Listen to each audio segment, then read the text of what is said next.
Hello, everyone. James is here. Welcome to Easy English Talks podcast. And I'm Emily. We're going to do a deep dive today into a technique that can really boost your English fluency. It's language shadowing. Language shadowing. Yeah. So you might have hit a pronunciation plateau or feel like your speaking isn't improving. Yeah. And shadowing could be that key to unlocking that next level. Absolutely. Now, I've heard that shadowing is a favorite technique of polyglots. Yeah. Those people who seem to effortlessly speak multiple languages. Right.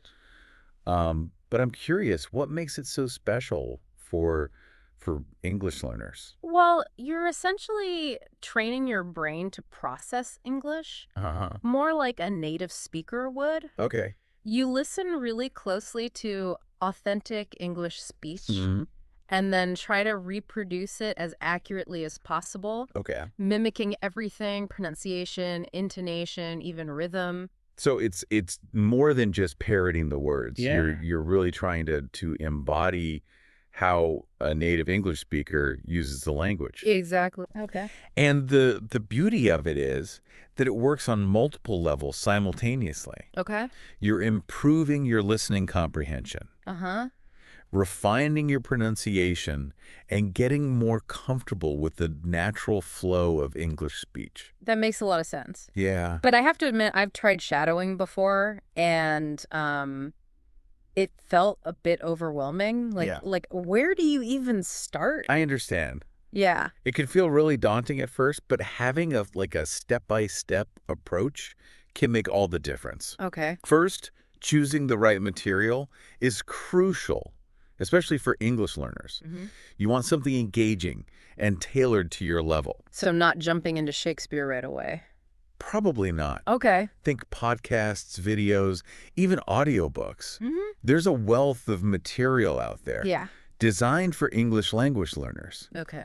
The key is to find something that you enjoy listening to, Yeah. as that'll make the practice more effective. Okay, so I've found my perfect English podcast. Yeah. What's next? Listen attentively. Okay. Really absorb the speaker's rhythm, pronunciation, and intonation before you even attempt to repeat.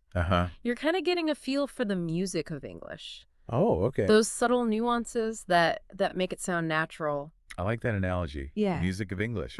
Yeah. Then comes the shadowing itself. Okay. As soon as you hear a sentence or phrase, you repeat it immediately. Okay. Trying your best to mirror the speaker's pace and intonation. It's like a dance, you know? You're following their lead. So no pausing or rewinding, just go with the flow. Precisely. Okay. It's okay to make mistakes. The goal is to immerse yourself in the flow of the language. Okay. And to make it less overwhelming, you can break down the audio into smaller chunks. Right.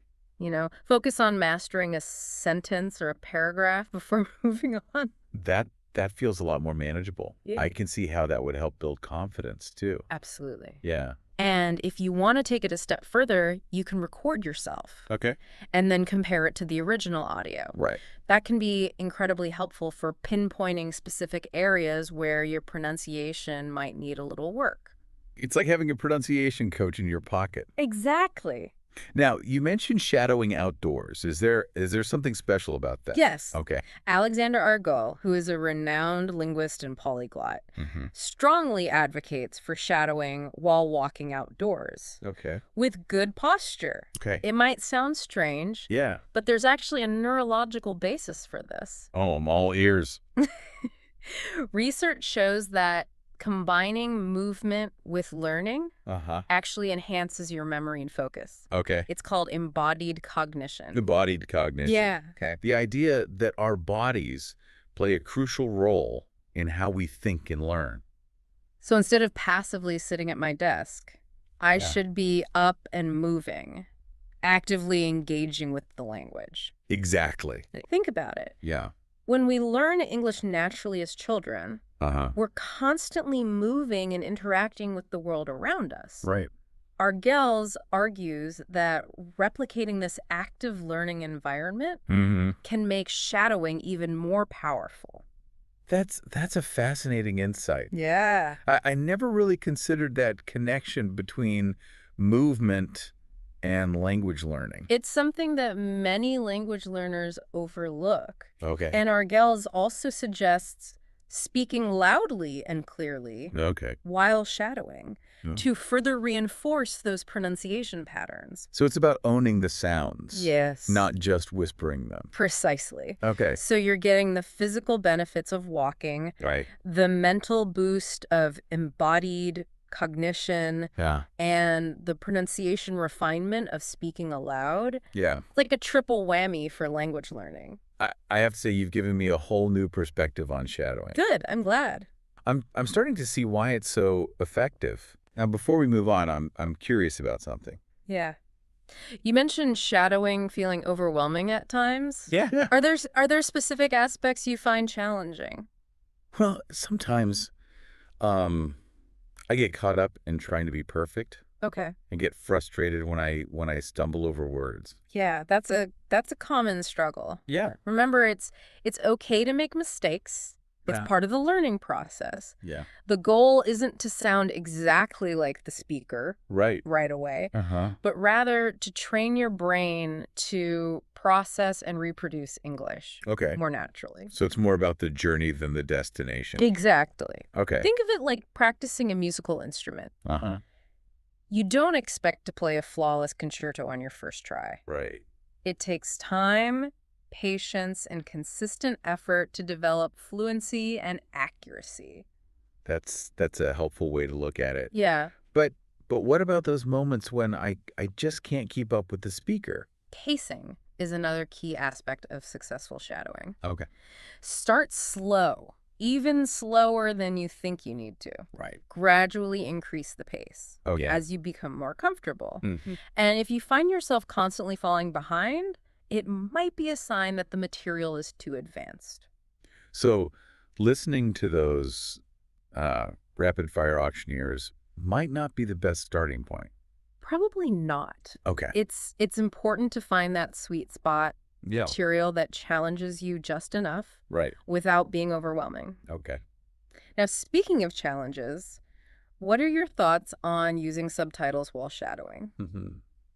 They can be really helpful for understanding. Yeah. But I wonder if they become a crutch. That's a valid concern. Yeah.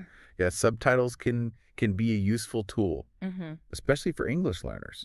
Right. As they provide visual reinforcement and can help you catch words you might otherwise miss. Yeah. Yeah. The key is to use them strategically, not rely on them completely. Right. Try to focus on listening and repeating first. Okay. Then glance at the subtitles. Okay. If you need clarification, the goal is to train your ear. Right. Not just your eyes. Right. Because in real conversations, we don't have subtitles. Exactly. Yeah.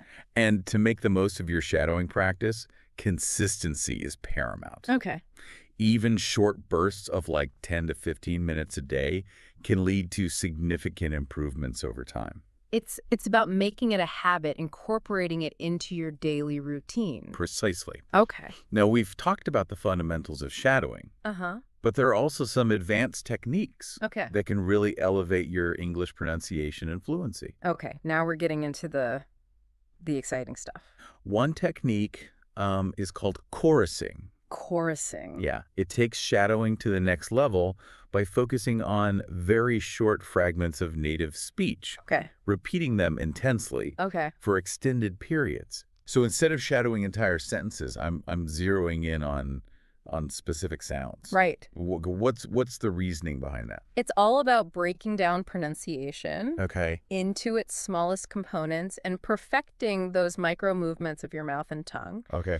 This hyper-focused repetition allows you to internalize the subtle nuances of English sounds in a way that traditional shadowing might not. I can see how that would be helpful for tackling those tricky English sounds that learners often struggle with. Right. Are there different types of chorusing? Yes, there are. Yep. You can focus on individual vowel or consonant sounds. Or you can chorus specific words or short phrases that exemplify particular pronunciation challenges. So, for example, if I struggle with the 3 sound, I could chorus words like think, this, and thee to really nail that pronunciation. Exactly. Okay. And Dr. Ollie Kalin, who's the speech therapist who developed chorusing, even claims that this technique can help learners completely lose their foreign accent. Wow. Lose my accent entirely. Yeah. That's a bold statement. It is? I have to try this. You should. Any tips for incorporating chorusing effectively? Start by identifying specific sounds or words that you find challenging. Okay. Then select a short audio clip that features those sounds prominently. Okay. Isolate a fragment, maybe just 1 or 2 seconds long, Okay. and repeat it over and over again, Okay. focusing on precision and clarity. How many repetitions are we talking about? Aim for at least 50 to 100 repetitions per fragment. Okay, that's a serious pronunciation workout. It is, but it can be incredibly effective. Okay. And remember, consistency is key. Right. Even a few minutes of chorusing each day can lead to significant progress. I'm starting to understand how this deep dive into shadowing and chorusing can really fine-tune my pronunciation. Yeah. Now, before we wrap things up, any other advanced techniques you want to share? Certainly. Okay. Another technique worth exploring is backward buildup. Backward buildup. Yeah. Okay, what does that involve? It's like reverse engineering a sentence. Okay. You start by repeating the last word or phrase, Yeah. then gradually add the preceding words, Okay. one by one, building up to the complete sentence. So kind of like building a sentence backward, brick by brick. That's a great analogy. Okay. It forces you to break down the sentence All right. into manageable chunks Okay. and helps you focus on the pronunciation and intonation of each individual element. I see how that technique could be especially useful for English learners working on longer phrases or those tricky tongue twisters. You're absolutely right. Yeah. It breaks down those intimidating phrases into manageable pieces, Right. making them easier to process Yeah. and pronounce correctly. Now we've delved into the nuts and bolts of shadowing, but I think it's important to touch on the bigger picture as well. What do you mean by the bigger picture? Shadowing is more than just a pronunciation tool. Okay. It's about developing an ear for the music of the English language. Oh, okay. It's about understanding how native speakers use rhythm, intonation, and pauses to convey meaning and emotion. That makes a lot of sense. Yeah. It's not just about saying the words correctly, but also delivering them with the right feeling. Precisely. Okay. And as you shadow different speakers, you'll start to notice these subtle variations in their delivery. You'll develop a sense of what sounds natural and engaging in different contexts. That's fascinating. Yeah. It's like shadowing opens up a whole new dimension of understanding English beyond just the words themselves. And by consistently immersing yourself in authentic English speech, you'll gradually start to internalize these nuances, making your own spoken English sound more natural and fluent.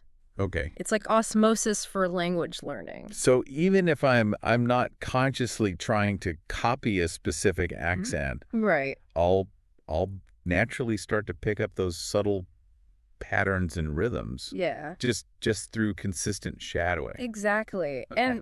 And speaking of accents, remember what we discussed earlier? Yeah. About choosing audio with speakers whose voices you find pleasing.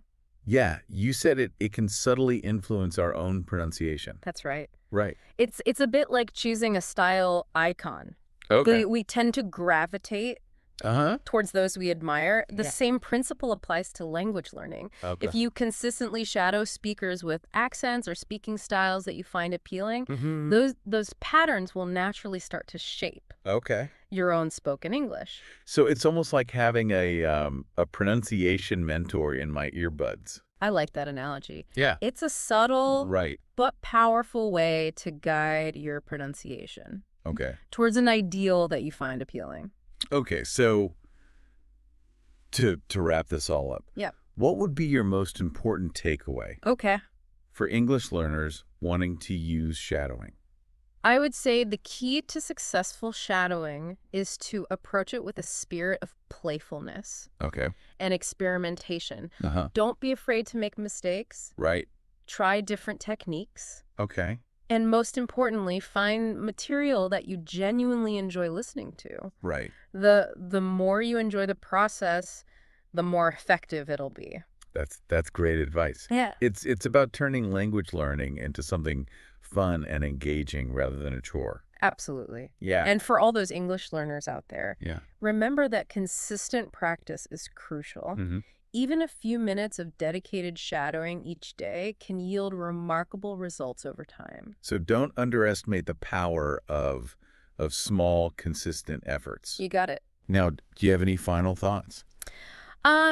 No, I think we've covered everything really well. Okay, great. Well, I'm definitely feeling more confident and excited about using shadowing Good, I'm glad. to improve my own English fluency. I'm glad to hear that. Yeah. And remember, the journey of language learning is a marathon, not a sprint. Right. Embrace the process, celebrate your progress, and never stop exploring new ways to enhance your skills. Well said. Thank you. And with that, we've reached the end of our deep dive into the shadowing technique. Yes. Don't forget to subscribe and share the video with your friends. Yes. See you next time. Bye-bye.